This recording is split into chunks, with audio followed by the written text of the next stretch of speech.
like a moth to a candle. What the hell? As this is a precision instrument, please do not touch it. The vehicle number is red and the timer started. After 20 minutes, the number will be saved on a red light will turn on. Oh, so this is to stop like parking here for a long time because there's a park nearby and also like a castle. So tourists wouldn't come park here for free and then just leave. Warm technology. Preparing for the cold winter to come. It is 30 degrees outside. We're pretty much dying. As the cold is becoming more prevalent, they're now coming up with more stuff that keeps you hot and warm. And I've never seen them put coffee cups into the warm drink section before. So I was a bit confused at the beginning when they didn't hand me the cafe latte like they usually do, but just pointed the cup is like next to me. The idea behind it is pretty great, but the execution is kind of okay, because considering you put hot coffee in it anyways and it becomes hot, and it wasn't really that hot to begin with, but it's a nice touch. Also, I didn't find a good place to put it in yesterday, but I wanted to mention the prices in Kanazawa about parking. They were insane. We paid 5,500 yen to park at the hotel we were at.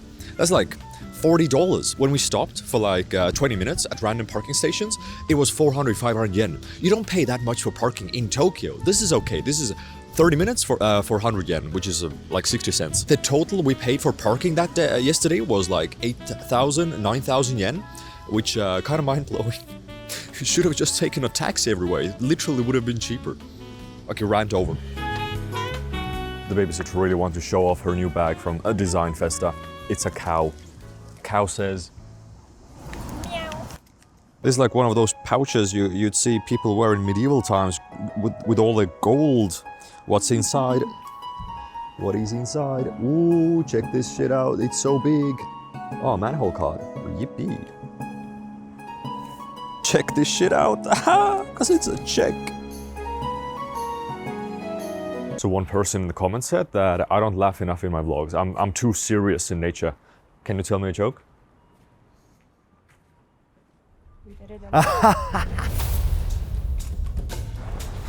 Time for the daily manhole cover hunt. So in Toyama, there's something about the trains.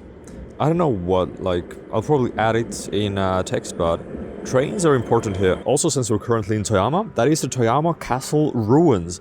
And that is the local UFO spot. Why is it so circular? What happened here? And then this here as well. What are they trying to tell us? Man, I feel like they're selling themselves short.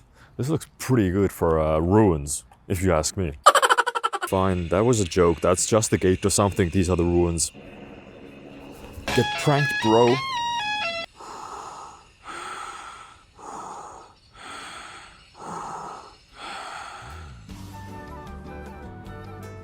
The next stop is the Japanese Alps, the Alps of Japan.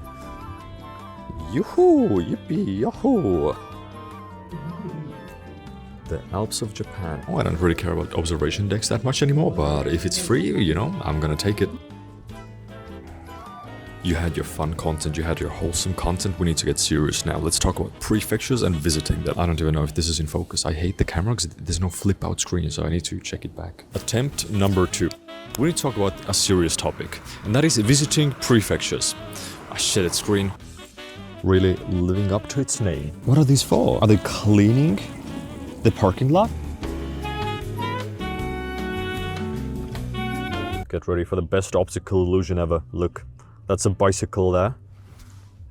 But you can't see anything here.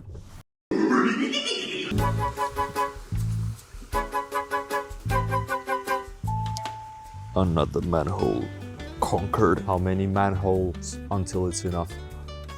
She was telling the truth. Alright, so I had a pretty interesting comment yesterday that said to really get the vibe of a prefecture, you should stay there for at least a month.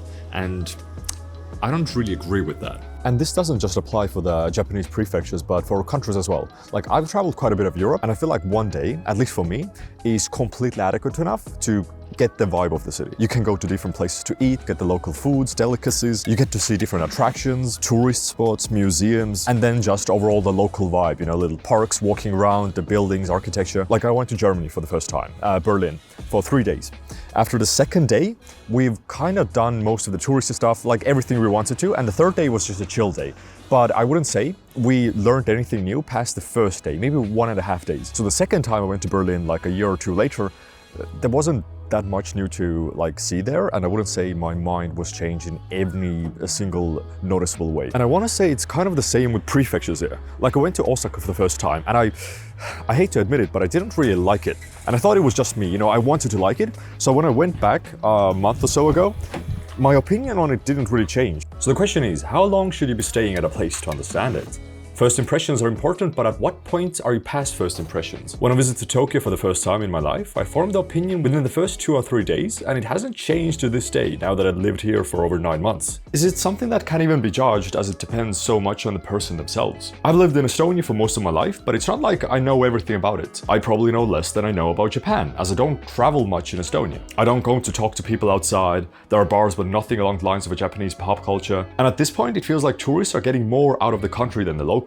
Because they're the ones who are searching for hidden spots, amazing views, stuff that you wouldn't really search up as a local. Either because it's such a basic thing that you don't care about it, or you've written it down as something you can do at any time, so you never bother. Up until last year, I started discovering the old city of Tallinn because of my live streams, doing things I've never done before, but what are basic things for tourists. So I feel like 2 days per place at least is good enough. Like 1 day sure for first impressions, but 2 days to actually understand what's going on there. Also, traveling for me isn't a vacation. It's a way to min-max the assimilation of the culture and everything around me. Every single minute is packed, and I fucking love it. On average, male average, we have 700,000 hours. Let's put them to good use. Was this episode fun enough?